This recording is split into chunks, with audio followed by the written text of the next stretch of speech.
존 웨슬레는 읽으면 읽을수록 한 사람의 영혼이 출발부터 완료까지, 처음부터 끝까지 완벽하게 이해하고 있다.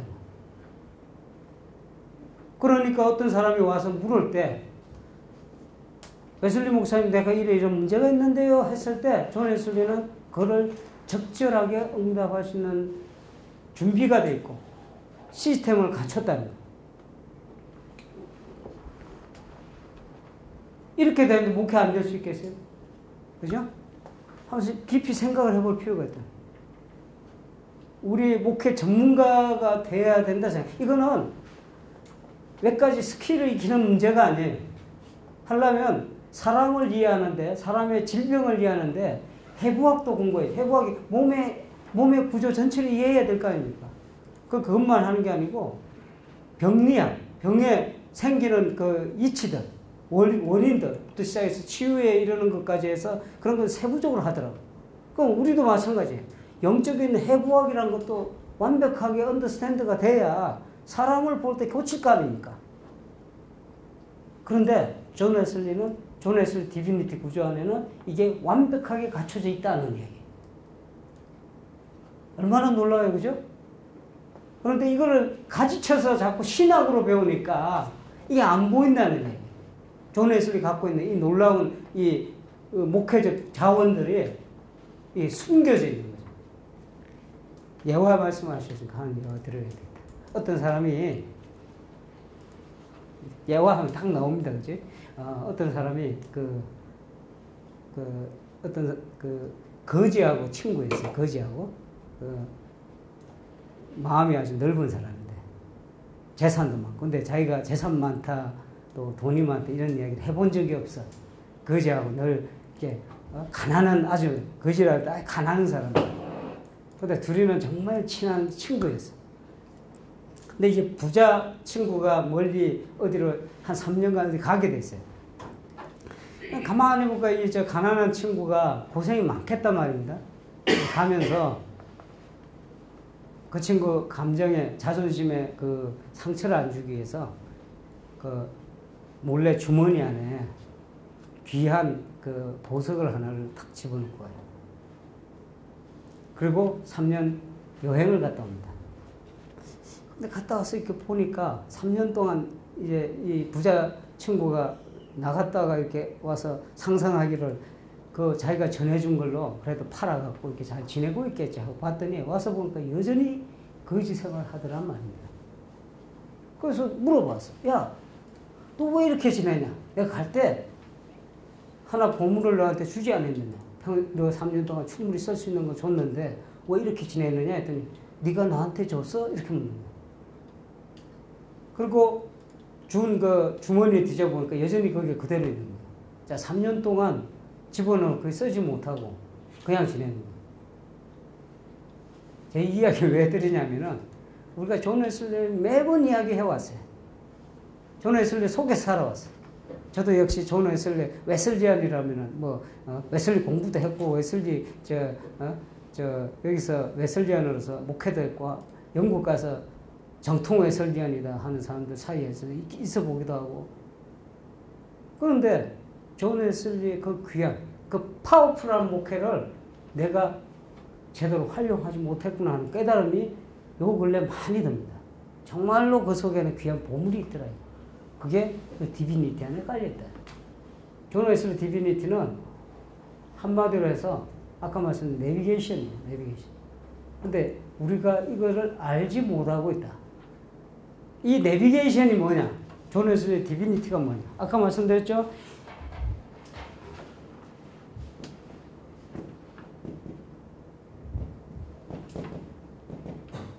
이 전 과정입니다. 디바인 되는 전 과정을 디비니티. 스타팅 포인트부터 엔드까지. 모든 과정을 꿰뚫고 있어요. 어느 한 부분도 있어, 허술한 부분이 있어요. 이걸 그림을 갖고 목회적 디자인을 해 들어가는 겁니다.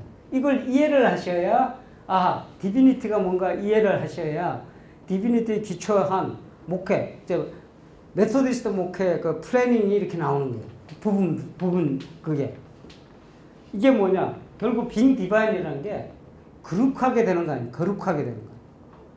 다른 말로 하면 완전하게 되는 거예요. 내용적으로 쉬운 거예요. 그러나 이 프로세스를 전체적으로 존 웨슬리가 꿰뚫고 있다는 거예요. 설교 44편 있죠? 44편. 표준 설교라고. 이게 왜 중요하냐? 이 설교들의 내용을 잘 분석해 보면 여기서부터 여기까지 압축해서 계속해서 설명해요. 계속해서. 이거를 그래서 제가 기회가 되는데 이걸 아주 알기 쉽게 해서 이렇게 좀 만들어야 되겠다 생각하고 있어요. 일부는 좀 만들어 놨습니다.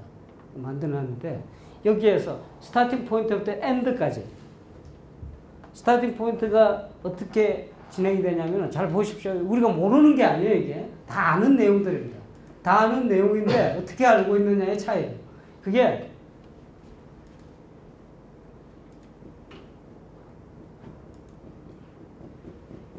이거와 관련해서 구원의 순서. 구원의 순서 어떻게 진행됩니까? 자, 한번 이야기해보시죠. 처음에 선행원총. 예, 좋습니다. 그 다음 칭의 이전에 회개. 예. 그 다음에 칭의. 그 다음에 칭의와 관련돼서 뭔가 하나 있죠?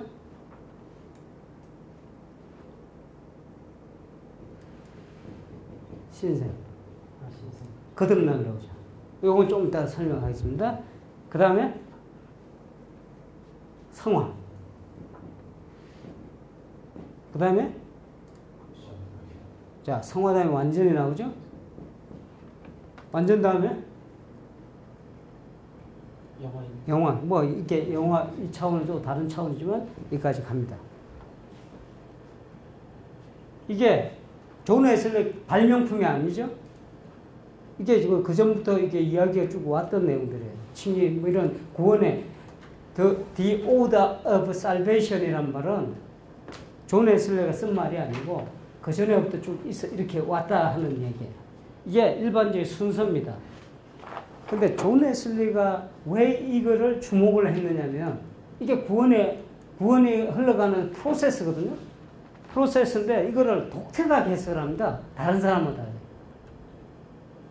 이거를 그때그때 단계로 이해를 하지 않아요. 존 웨슬리에서. 이 단계를 이 각각의 이 요소들을 하나의 끊어진 단계가 아니고 선행원총이 있어서 회개가 있고 회개가 있고 칭의가 이런 의미가 아니고 이거를 다이내믹하게 해석해 들어간다. 다이내믹하게.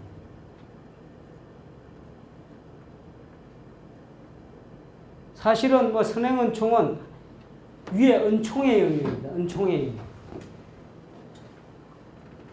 여기서부터 회개가 있고 칭의가 있고 거듭남이 있고 성화가 있고 완전이 있고 영화가 있는데 이거를 어떻게 해석하느냐 하는 게 관건이거든요. 관건인데 여러 이론들이 있는데 존 웨슬리가 달아봤던 이거는 제 개인적인 해석이기도 합니다. 이걸 리딩을 하면서 어떤 학자들은 이거를 직선적으로 갔다고 하는 사람도 있어요. 또 어떤 사람은 이게 직선적이 아니라 이런 식으로 뭐라 그러나 이게 나선 형식으로. 그런데 제가 보기에는 이거를 어떻게 해석하면 좋으냐면은 혹시 영국 가보신 경험이 계신 분들? 영국. 꽤 있을 것 같은데. 조 목사님도 뭐 오래 계셨으니까. 여기 있고. 저 브리스톨에 가면은 서스펜션 브릿지 있죠. 서스펜션 브릿지. 아주 큰 거. 이게 그렇게 간다는 얘기예요. 서스펜션 브릿지를 보면은 기둥이 두 개가 큰 중요한 브릿지에 세우려면 주탑이라고 그러네? 예, 좋습니다. 두 개의 탑이 이렇게 있잖아요. 그게 뭐냐면 탑 하나가 칭의에 속합니다. 그 다음 하나가 성화에 속합니다. 자, 이 그림을 자꾸 상상하셔야 돼요. 내가 이 그림을 잘 그리면 막 이렇게 그리겠는데 그 그림을 잘 못 그려요. 그래서 그냥 상상만 하시면 칭의하고 성화는 주탑이 있는데 거기에 이제 끈이 이렇게 연결이 돼 있잖아요. 이렇게 전부 이제 현수교가 이렇게 끈으로 쭉 연결이 돼 있잖아요. 이 두 가지가 키포인트입니다.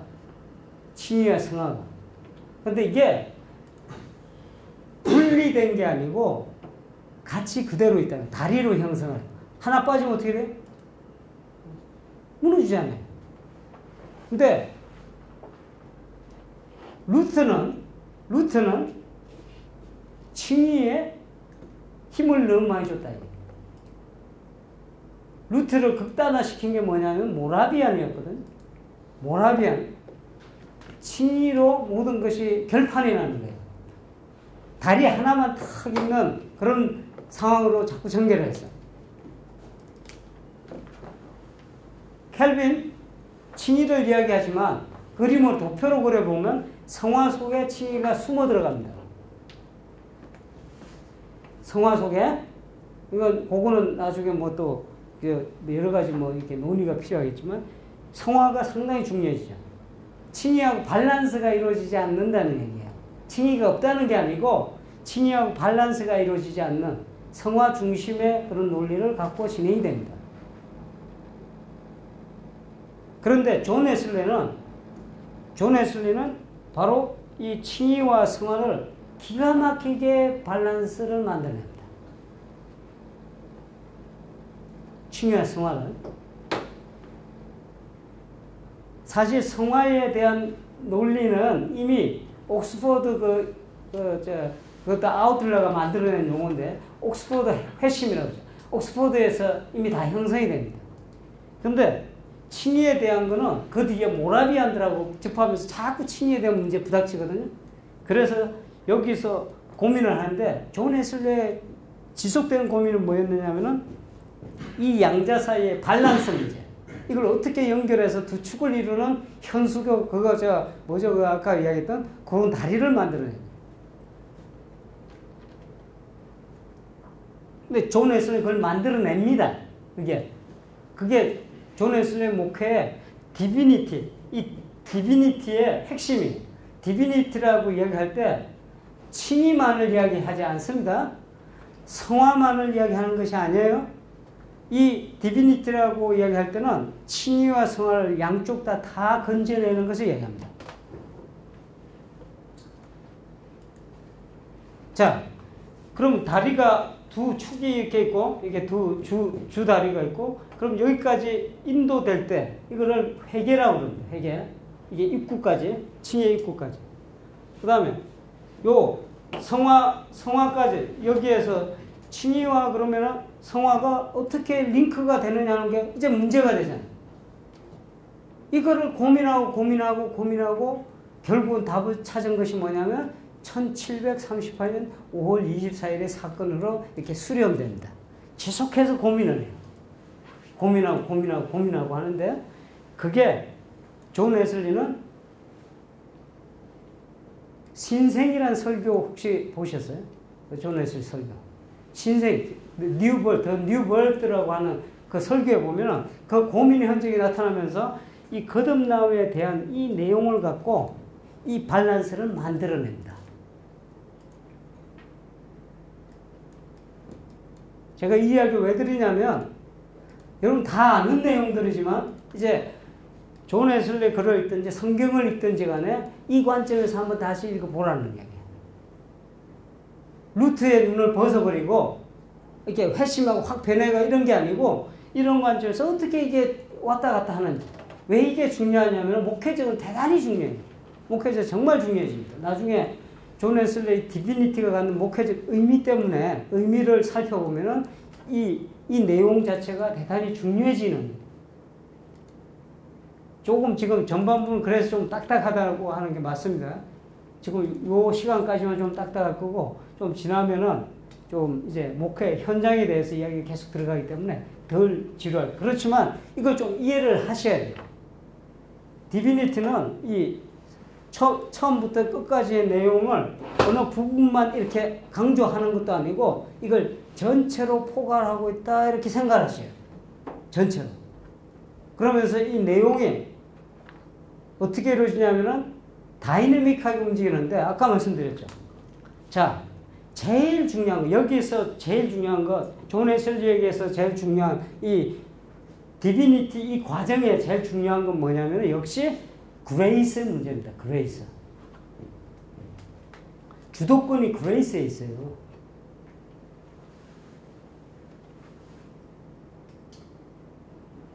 하나님의 은총. 하나님의 은총이 어디서부터 시작되냐면 요 회개 단계. 요 회개하고 색깔 있는 게 시작했다. 자, 보셔 이제.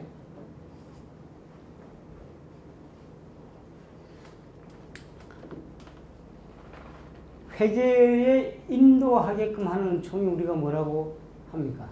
선행 은총이잖아요. 그죠? 이게 prevenient grace가 있는 거예요. 왜 이게 중요해지냐면은 요거를 묶어서 어떤 목회적 틀을 만들어낸다. 나중에 존 웨슬리가 prevenient grace 이걸 회개를 위한 하나님의 은총으로 인식하고 은총의 수단에서는 어떻게 만들어서 그룹은 어떻게 만들어내며 어떠한 모든 머티리얼, 그 재료들을 만들어서 교인들의 회개로 인도할 것이냐 하는 것을 주안점을 두게 되는 거예요. 그러니까 한 사람 한 사람 교육을 시켜서 신앙교육을 시킬 수도 있잖아요. 여러분 교회 교인들 신앙교육을 시킬 수 있잖아요. 그런데 어떤 경우에는 이거를 못 넘어가고 목회자가 이 다음을 이해를 못하면 이것만 하다가 끝나는 거예요.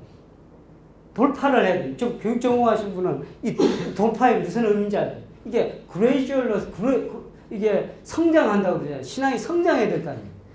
믿음에서 믿음이 더하여지고 성장이 이루어서 완전에 이르기까지 자라나야 되는데 이 자라나는 과정에 성도가 안 자라는데 교인이 안 자라는데 어떻게 교회가 부흥이 됩니까? 믿음이 어제나 오늘이 똑같아요. 우리 절망감 느끼잖아요. 그래서 교인들 보면서 아유 저 권사님 어제도 오늘도 변함없구나. 오히려 뒤로 가면 뒤로 가지. 목회자 속이는 팍팍 섞이고. 저도 경험을 했으니까 경험을 하고 있고.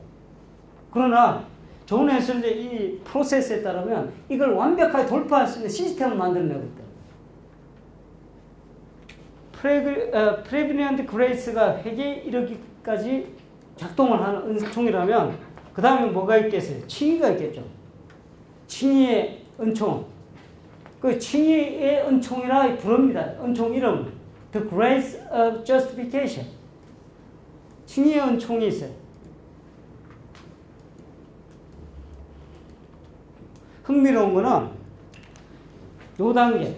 Prevenient Grace. 그렇다고 해서 목사님 여기는 여기에서만 그 선행 은총만 작용합니까? 이렇게 이야기하시면 안 돼.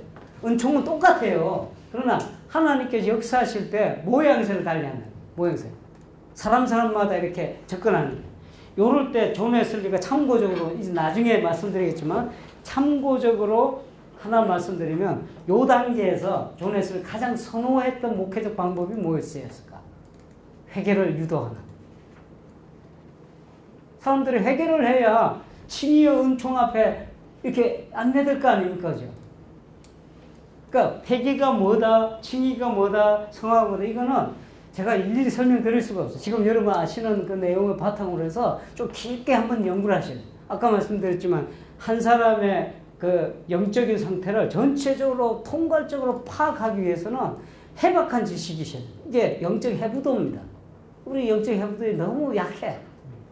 뭐 회개에 대해서 지금 회개 갖고 한번 토의 한번 해볼까요? 그러면 회개 갖고도 이해 못하는 목사님들 많아요. 회개가 뭡니까? 모르니까 답이 안 나오죠. 그 세미나만, 이것도 세미나에 하나지만, 세미나만 쫓아다니는 거예요. 이게 명확하게 알고 있다면, 이 회개에 이르는 어떤 목회적 방법론이 우리가 활용될 수 있는가 하고 우리 검토가 될 수 있다고. 성경을 읽을 때 어떻게 읽냐. 존 웨슬리 성경 읽는 방법이 독특합니다. 나중에 내일 좀 아마 말씀드릴 수 있을 거예요. 성경 읽기도 독특합니다. 우리가 알고 있는 방법하고 약간 달라요. 성경 읽기라고 안 해요. 존 웨슬리 보통 그냥 우리 번역할 때 성경 읽기라고 하죠. Searching the Bible 이렇게 말해요. 성경 탐구 이렇게 얘기합니다. 성찬식 다루는 것도 우리가 그냥 성찬식 그냥 하죠. 근데 그런 성찬식 의식을 생각을 안 하는, 나중에 좀 더 깊이 들어가면 이게요, 그냥 이것만 있는 게 아니고 은총의 수단들이 다 각각 배치된다니까. 은총의 수단들이 스테이지마다 다 각각 배치가 되어 있어요. 은총의 수단들이. 예를 들면 요 단계에서는 어떤 은총의 수단이 활용돼야 돼요. 요 단계에서는 어떻게 해야 돼요. 뭐 이런 식으로 이게 기가 막히게 돼 있어요. 보면 볼수록. 근데 예를 들면 여기서 존 웨슬리가 권유하는 은총의 방법은 하나 예를 들면 존 웨슬리가 선호했던 거는 필드 프리칭이었어요. 거기 가서 메시지를 잘 분석해 보세요. 필드 프리칭에 집약되어 있던 존 웨슬리 메시지의 핵심은 회개입니다. 그러니까 천재적이죠. 목회적으로 이게 워낙 완벽한 그 시스템, 제가 보기에는 그런 걸 이제 존 웨슬리가 영국 사람이기 때문에 가능하지 않았던가 하는 생각을, 제가 영국 사람을 이렇게 접해보니까 꼼꼼히 뭐 하나하나까지 다 계획을 해요. 아주 그 수첩에 이게 뭐 보면 몇 월 며칠 뭐 이것까지 다 이렇게 해서 계획을 오그나이즈 하지 않고서는 견딜 수 없는 사람이 영국 사람. 오그나이즈 하지 않고. 그거를 벗어난다. 조금만 벗어나도요, 우리 교인들이 영국 화이트 잉글리시 영국 할아버지 할머니들이 포진이 되어 있는데, 제가 제 스케줄에서 조금만 벗어나서 어떤 걸 이야기해도 벌써 메일이 날라옵니다. 레브런 캠, 내가 생각하기에 네가 이 부분에 이렇게 했는데 이거는 이제 룰에 우리하고 다르니까 이런 표현을 막 한다니까요. 이게 영국 사람이에요. 근데 존 웨슬리가 영국 사람 아닙니까? 내가 영국 사람 보니까 이게 가능했구나 하는 생각이 들어요. 그래서 여기에서 필드 프리칭에서 집중적으로 회개 문제를 다룬다. 다른 이유가 뭐냐면 이 사람 생각에 선행 은총에 대한 응답으로서의 목회를 생각하는 거예요. 선행 은총으로서. 이게 칭의란 게, 성화라는 게 각각 달라요. 어프로치하는 게. 그 그룹핑하는 것도 달라지죠. 제가 이 말씀드렸잖아요. 여기 필드 프리칭이지만 칭의를 유도하는 건 소사이어티였어요. 소사이어티에서 질문지 이런 거 가만히 분석을 해보시고, 하나님 칭의로의 초대가 이게 쭉 이게 가이드되어 있어요. 그러니까 적절하게 사이즈도 결정하고 그 안에 내용도 결정하고 이렇게 목회적으로 이렇게 해나간다는 거예요. 아주 조직적이에요. 그러니까 이걸 보고 조지 휘필드가 존 웨슬리를 보고 내가 손 두 발 들었다 하는 식의 표현을 하죠. 내가 존 웨슬리를 내가 존경 안 할 수 없다. 존 웨슬리 보고 항상 선생님처럼 이렇게 꾹뻑 죽었던 사람이 조지 휘필드였어요. 다른 인격적인 것도 있었지만 이런 거에 이 사람이 정말 철저한 사람. 이거를 이해를 하셔야 된다 하는 거예요. 이거를 이 흐름. 칭의 은총 있죠? 그 다음에 요 은총을 또 성화의 은총이라고 합니다. The grace of sanctification. 그런 용어들 써요. 완전의 은총이라는 표현을 씁니다. The grace of perfection. 성화에서 완전은 어떻게 갑니까? 다 있어요. 그 방법들이. 그리고 이미 그 모임에, 셀렉션 소사이어티에서 모임에 사용하는 방법들이 있어요. 이게. 그게 어떤가 관련이 있느냐? 은총의 수단들하고 관련이 있어요. 우리 그냥 하잖아요. 그죠? 성찬식 그냥 쓰죠. 기도 그냥 하죠. 근데 존 웨슬리 이걸 조직적으로 활용하고 있다니까. 그러니까 대단한 사람이면 우리가 찾을 게 너무 많다는 거예요. 너무 많다는 거예요. 오늘 여기서 여러분들 공부하시면서 이렇게 쭉 요거 하나만 좀 알고 가셔도 정말 큰 목회적 아이디어를 찾을 수가 있어요.